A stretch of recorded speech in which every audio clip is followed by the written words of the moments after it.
What is up, guys, and thanks for tuning in to another video. As you could tell in the title, we're going to be replacing the axle on the right side, which is the passenger side. So what happened was it started making noises, started clicking or making a popping sound after the car meet, and yeah, it's time to change out the axle. Due to slamming the car, the axle geometry went, out of place, and I had these axles in for maybe since I got the car, which was 3 years, and it lasted that long. And I recently just slammed the car down more, so more stress was on the axle, and I did a couple launches, and yeah, no surprise, it started making noises. This video is going to be a little DIY, so for those of you who don't know how to change the axle out, I guess I'll show you how to do it. It's fairly simple. So let's get the day started. So the tools you'll need: this big old gun, big old impact gun, a ball joint separator to make your life easier, a hammer, 17 millimeter wrench, and a socket, 17 millimeter socket to take the fork off, and a 14 millimeter flathead, a pry bar, a hammer just in case. So the first thing we gotta do is take the wheels off, of course.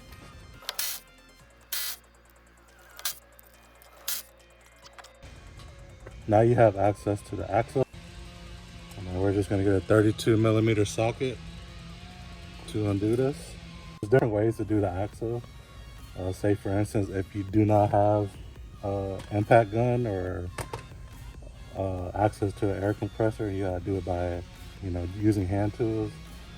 When you loosen the 32 millimeter axle nut, your screwdriver will go right here, and you won't be able to, the rotor will not move anymore, so you'll be able to remove that axle nut. If you guys live where it snows and everything, just go ahead and spray some WD-40 or some PB Blaster to suck it up. Sometimes this nut is hard to get off, but I have this, so this is my problem solver. It's very important to use a 32 millimeter impact socket. If you use anything else, you may have the chance of stripping the nut off if it's stuck on there. So make sure you use an impact socket. You can get away with the regular 32 millimeters, but you have less chance of stripping this.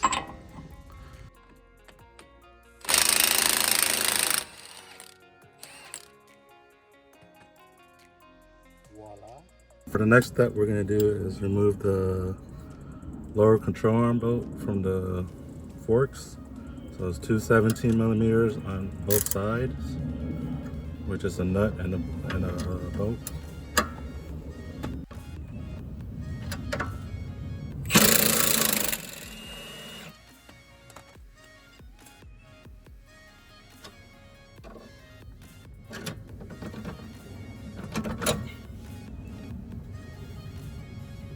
$17 millimeter bolt and nut. Let's go ahead and screw those on so you don't lose them.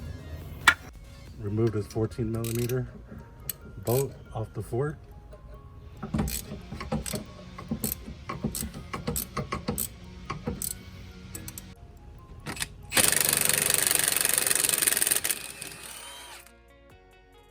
Bump that.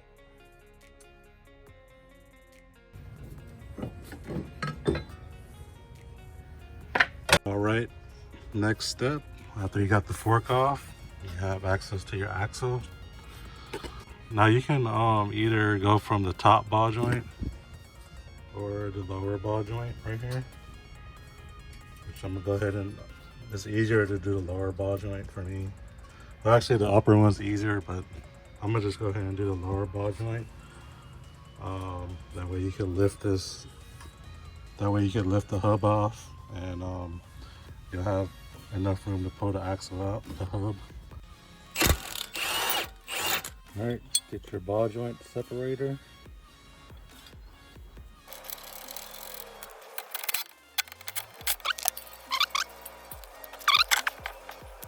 Now we get our pry bar, stick it in between the axle and the transmission. And then we're gonna pry it out, just like that. It is out. Okay.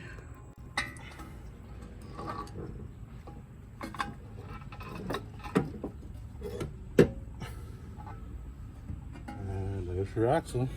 Alright you guys, so here's my issue. This is on the inside. This is the hub that goes onto the transmission. Mine has a hole in it, and I think it looks like the bearings fell out of it, so I was making a clunk every time I would drive. Even if I was going straight, it was, you know, making this noise.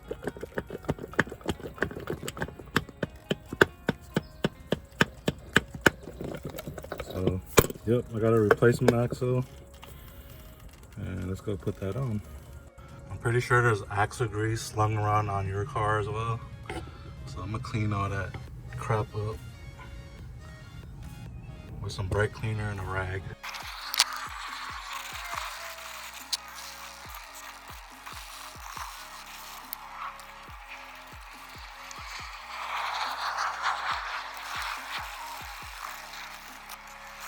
Alrighty, got it pretty much as clean as I can.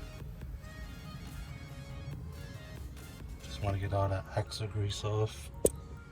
So here we have is our O'Reilly's axle aftermarket replacement. Oops, that's the part number. Here's her new axle on the bottom. That's the old one. I think this one's from Advanced Auto Parts, and this one's O'Reilly's one. Just want to make sure everything's the same. Make sure the input shafts are the same, which they are. They have the half sleeve on it. I mean the half splines on them. Those look good. The ends look good. ABS ring. If you guys have a non-ABS car, you can use the ABS axle as well. Or you can take you can hammer this off by getting a flathead and a hammer and just popping that ring off. But it's not necessary. Even if you have a non-ABS car, you can run it with this ring on it still. And by looking at it, the old axle looks shorter for some reason. Maybe because it's worn out. Let's see.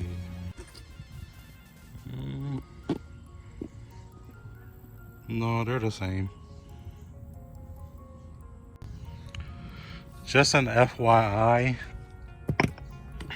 all B series axles on the passenger side, the right side, they're the same axle. So you can use any Integra axles as long as it's, well, of course they're all B series in the US.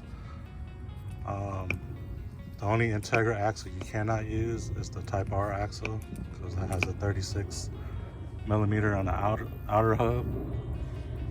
So, yep, let's put this new one in. Make sure the shaft is clean where it mounts into the transmission. Well, on both sides, obviously. And make sure the circlip, the C-clip is on there. That is what's gonna lock into the transmission and keep your axle from popping out. So, there we go. You want to stick it in straight as possible. Make sure it's in the grooves properly and have the axle straight. And what you're gonna want to do is just pop it in like that.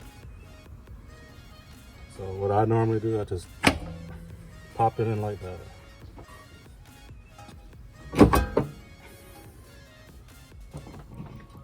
Okay.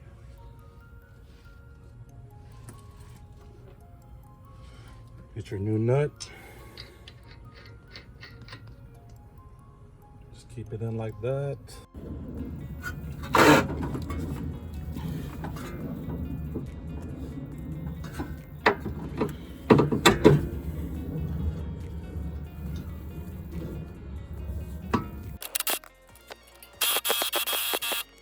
Got the new cotter pin on. It's super long, but it'll work. Now we're just gonna put the fork back on and tighten everything back up.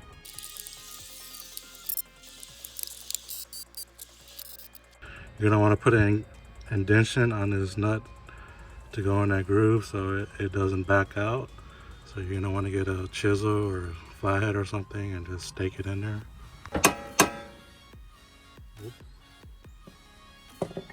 There we go. So the next thing on the list, I'm gonna change the transmission fluid. Just because I haven't changed it since I got the motor put in the car, which was like 3 years ago. And I'm also getting a little crunch in fourth gear and high RPM. So I got some Penzoil Syncromesh that I'm gonna use. I've used it before.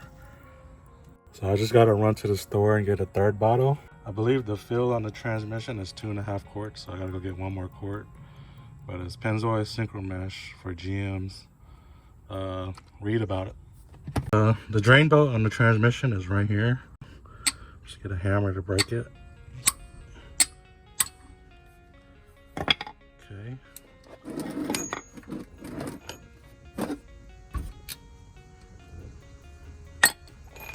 Now I take my extension, put your drain pan under, and just take the bolt off. And be careful not to lose the washer.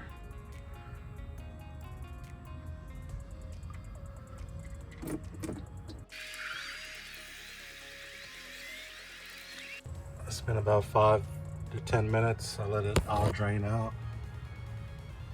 Fluid's pretty clear, so that's cool. So right above the transmission drain plug, there is a 17 millimeter bolt. I think it's a 17. That's where you would fill in. That's where you would fill up the fluid by using a funnel and a hose, and then you would just add the fluid until the transmission fluid start coming out on top. I don't have a hose to put on there. I only have a funnel. So I'm actually going to just fill it up from the speed sensor, which is probably a lot easier anyways. But yeah, I'm going to go ahead and tighten the bolt back down, lower the car down, and remove the speed sensor and add the fluid through there.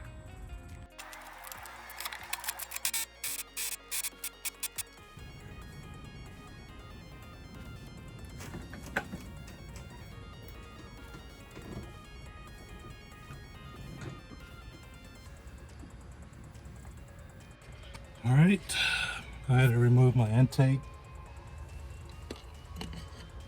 for easy access.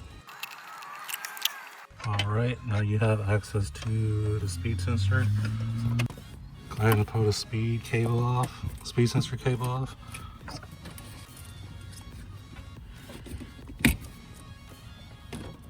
Set that to the side. And I don't know if you can see it, but there's one 10 millimeter bolt holding it in.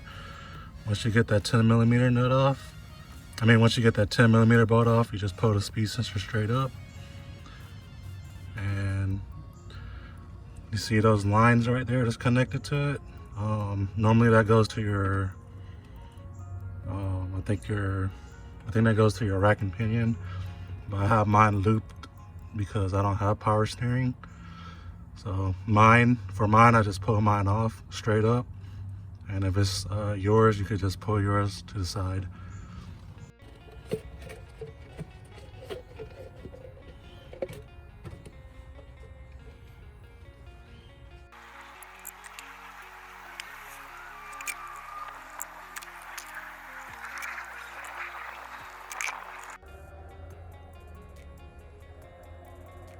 All right, you guys, I just came back from test driving the car.